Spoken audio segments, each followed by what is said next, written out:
Your parents are not welcome in this room. If you don't like it, you can leave. What? Why? Why are you rejecting my parents like that? Just shut up. I don't like them, that's all. My mom says the same thing. She thinks they're awful. I don't want people like that in here. How? How can you say something like that? They are my parents. I felt my heart sink. I was so hurt that I wanted to cry. My husband and I loved each other, but if he was going to say things like this, I wasn't sure I could stay with him anymore. Anyway, I told you, they are not coming. If you don't like it, you can leave. I couldn't believe what I was hearing. My husband hated my parents. He even called them awful. That was something I couldn't accept. Fine, I'm leaving. You're going to regret this.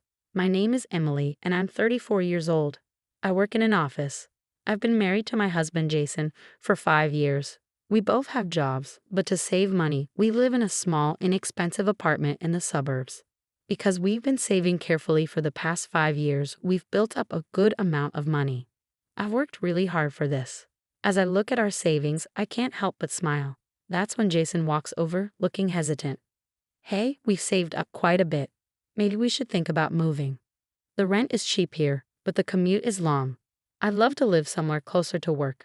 He looks at me like a puppy, hoping I'll say yes. I had originally planned for us to save a little longer, but I understand what he means. Right now, it takes 50 minutes to get to work.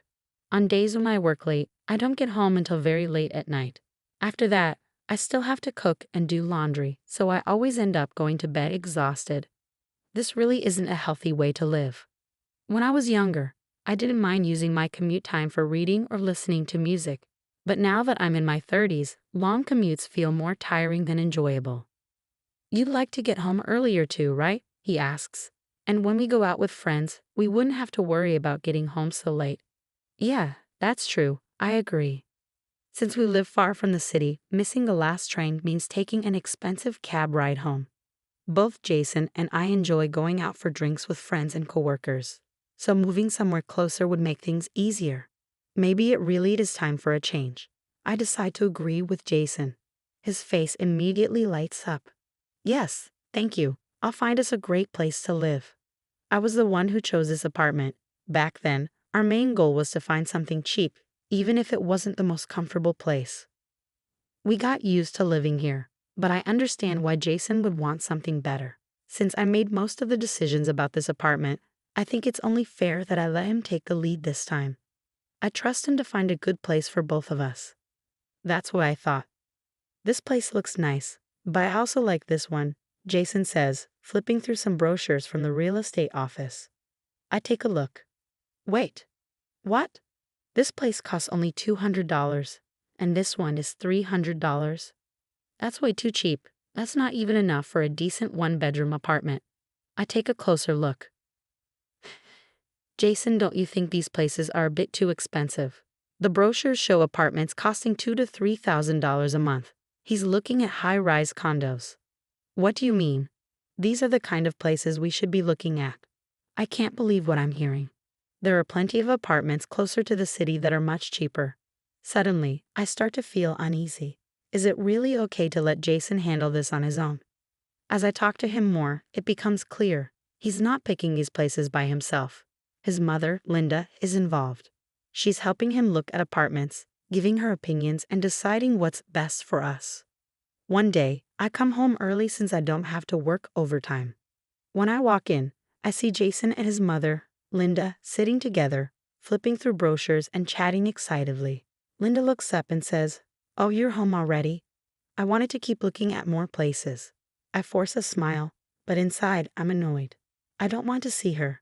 Linda and I don't get along. She makes snide comments and always tries to control everything. I head to my room, put down my bag, and change my clothes. As I do, I hear Linda saying goodbye at the door. "See you soon, Jason." It seems like she comes over when I'm not home.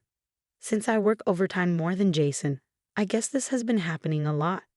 But why is she even involved in choosing our apartment? Is she planning to move in with us? No way. I have to stop that at all costs. Even though I originally said I'd let Jason decide, I don't think I can agree to a place with such an expensive rent. Sure, I tend to be more careful with money than some people. But that doesn't mean we should throw away our savings on a place we can't afford.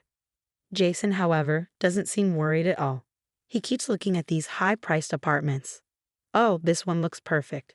It has everything we need, and it's not too expensive.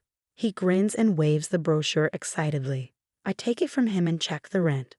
$3,000 a month? How is that not too expensive?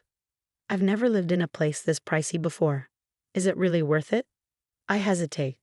Hey, don't you think this is a little too much? What? No, we can afford it.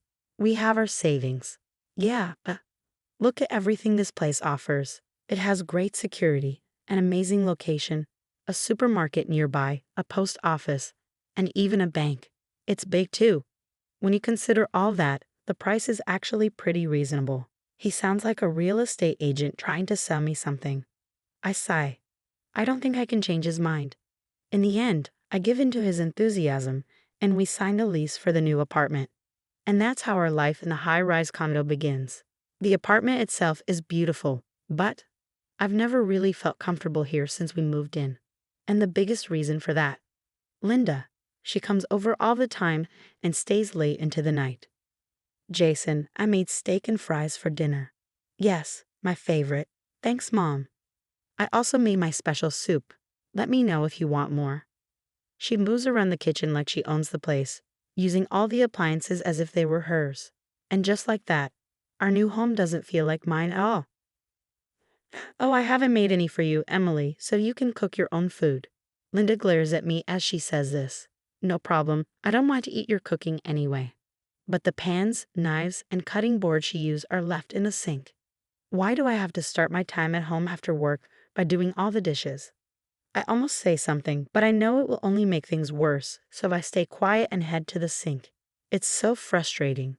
It seems like one of the reasons Linda comes over so often is to show off our new high-rise condo to her neighbors. For a while, Jason keeps inviting his mom over. As for my parents, they haven't visited even once. Whenever I try to talk about them, Jason changes the subject. Jason's dad came over once, but after saying, I don't think I can really relax here, he never came back. Why can't Linda be like him? I'm honestly not happy with Jason's attitude. But I did say I would leave it up to him to find a place, and I agreed to live here, so I feel like I can't say too much. To be honest, I thought you would consider our life together as the priority. But since we moved here, it feels like his attitude toward me has changed. He used to be so kind, and I'm sure he would have stood up for me if Linda had treated me badly. But now, he just lets her do whatever, even when she says awful things to me. That's why Linda keeps getting worse with her behavior. You're home already? Are you really working? You're not lying to us and just messing around, are you? Of course not. I have a proper job. Since we moved here, the office is closer, so I get home earlier now. That's not my problem. Jason and I are having dinner. I can't stand the sight of you, so go to your room or leave. How can you say that? I live here too. You don't even live here. Why should I listen to you? I'm so angry that I snap back at her. Jason gets furious and says, How can you say that to my mom? Just do what she says. Now they're both yelling at me. I'm exhausted from work and I really don't want to deal with this, so I decide to leave and eat on my own. Late that night, when I think Linda has finally left, I come back home. This is pointless. I'm still coming home late, just like when I used to work overtime and return to the old apartment. I feel overwhelmed, so I ask Jason to come to the living room so we can talk. He looks irritated. Hey, can you ask your mom not to come over so much? Seriously, you're awful. Why are you treating my mom like that? She should treat me better. Stop being ridiculous. She comes over to help with the housework. We should be grateful. Okay, fine. Then I'll call my parents over sometime. My mom's a housewife and she's good with housework too. Jason looks enraged and yells, We are not having your parents over here. If you don't like it, then get out. What? Why? Why are you rejecting my parents like that? Shut up. I just don't like them. Mom says they're nasty. I'm not having people like that in this room. How can you say that? They're my parents. I'm so heartbroken that I feel like crying. Jason and I loved each other so much. But if he's saying things like this, I don't know if I can stay with him anymore. Anyway, you're not bringing your parents here. Like I said, If you don't listen to me, you're leaving. I can't understand my husband anymore. He says he hates my parents and calls them nasty. This is unacceptable. Okay, I'm leaving. You're going to regret this, you know. Jason snorts. Huh? Regret what?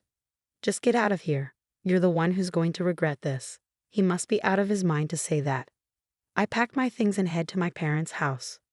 Once I arrive, they ask me a million questions. Why are you here with so many bags? What happened between you and Jason? You just moved into your new place. But after all the questions, they hug me and welcome me home. I can't believe what Jason did to you. Why would he say something like that to you, Emily? Well, to be honest, we never really got along with his mom. Yeah, she has no manners. But for something like this, I think you need to talk it through with him. Emily, we're going to talk to Jason. What? We're going to speak to him. With that, Dad drives Mom and me back to the condo. I'd only been living here for 2 months, but now I'm coming back. We get to the condo, I take the key, get in the elevator, and go up to the 15th floor. I unlock the door and step inside, but something feels off. I see a woman's coat on the floor. Whose coat is that? I rush inside and open the living room door. There, I see my husband and an unfamiliar woman, completely naked and in the middle of their intimate moment. I stand there frozen as the door is wide open and they both scream. What are you doing? Emily? What? Why are you? I thought you left. Jason. What is the meaning of this? You brought your dad. The woman with him yells, Shut up, will you? We turn away so they can quickly put on clothes. After a few moments, we sit down and begin asking questions. It turns out they've been seeing each other for months and worked together. Jason wanted to move closer to the office so he could spend more time with her. Unbelievable. At this point, I don't feel the need to argue anymore. Dad gives Jason a disgusted look. My lawyer will be in touch about the divorce and compensation. Jason goes pale. The woman scoffs. Whatever. You're renting this place in your name, right, Jason? We can live here then, she says, completely missing the point. Yeah, I guess we could. Jason mutters, too proud to admit the truth. Goodbye then.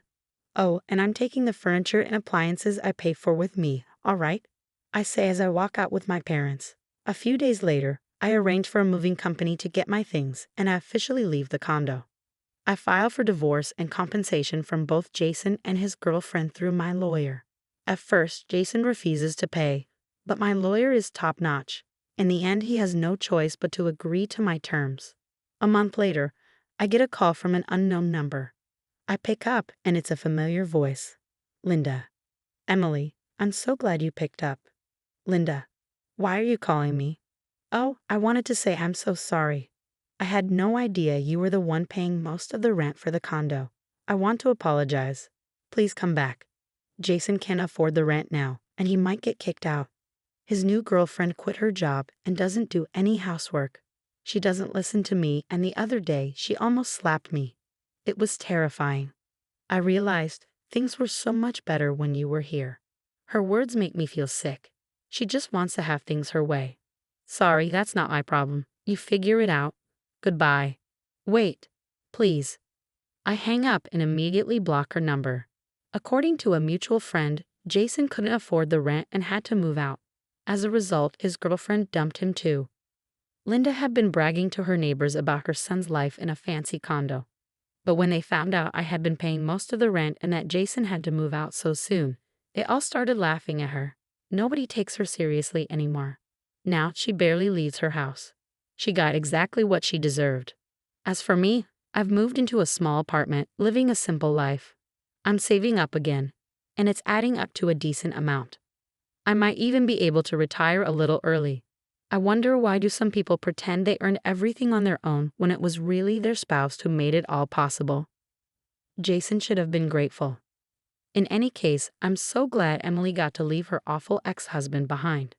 I hope she meets someone so much better in the future. Thanks for sticking around until the end. Please subscribe to our channel if you enjoyed this video, and we'll see you in the next one.